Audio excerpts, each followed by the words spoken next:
Et oui, bon anniversaire Star Trek. Star Trek a 50 ans. Le 6 septembre 1966, le premier épisode de la série était diffusé d'abord au Canada et 2 jours plus tard aux États-Unis. Le début d'un univers de 5 séries télé et de 13 films qui a marqué la culture contemporaine. Alors c'était dans les années 60, pas forcément les plus glorieuses aux États-Unis, en pleine guerre froide. Martin Luther King a eu une conversation avec une actrice qui s'appelait Nichelle Nichols. Elle incarne le lieutenant Uhura dans la série Star Trek. Nichelle Nichols vient d'avoir une offre pour aller jouer à Broadway et elle songe à abandonner la série de science-fiction. Et le pasteur Martin Luther King la convainc de changer d'avis car le personnage d'Uhura est un symbole. Pour l'époque, c'est une femme noire qui joue un vrai rôle, celui d'une femme du futur, totalement intégrée, qui a des responsabilités puisqu'elle est lieutenant et c'est du jamais vu. Martin Luther King n'est d'ailleurs pas le seul fan de la série, il y a une petite fille aussi qui regarde cette série qui a 9 ans.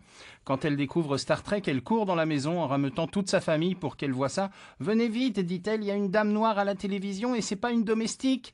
La série sera une inspiration pour elle et elle deviendra actrice. Son nom, Whoopi Goldberg, et des années plus tard, elle aura le rôle récurrent de Guinan dans la seconde série, La Nouvelle Génération. Alors la série Star Trek inspirera des générations d'astronautes et d'ingénieurs de la NASA. Témoin de ce lien particulier, l'équipage de l'Enterprise fictive a été invité lors de la sortie des ateliers de la navette spatiale Enterprise, ou encore plus récemment l'astronaute italienne Samantha Cristoforetti, qui porte un costume de Star Trek à l'intérieur de la Station spatiale internationale. Même l'astrophysicien de génie Stephen Hawking a joué son propre rôle dans cette série. Une série antiraciste, pacifiste, militante de l'exploration et de la recherche scientifique, Star Trek n'est pas une série comme les autres. Le monde de Star Trek, c'est déjà l'unité de la planète, la fin des divisions par culture, par ethnie ou nationalité.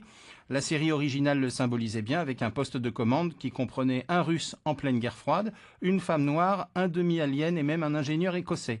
Une série où, accessoirement, on célébrait aussi le culte du chocolat. Sans oublier les millions de Trekkies, les fans de la série. Voilà, bon anniversaire Star Trek et je conclus par cette formule tirée de la série Longue vie et prospérité avec le signe qui va avec. Le salut Vulcain. Voilà. Merci beaucoup Lolo pour le 5.0, 7h21 minutes.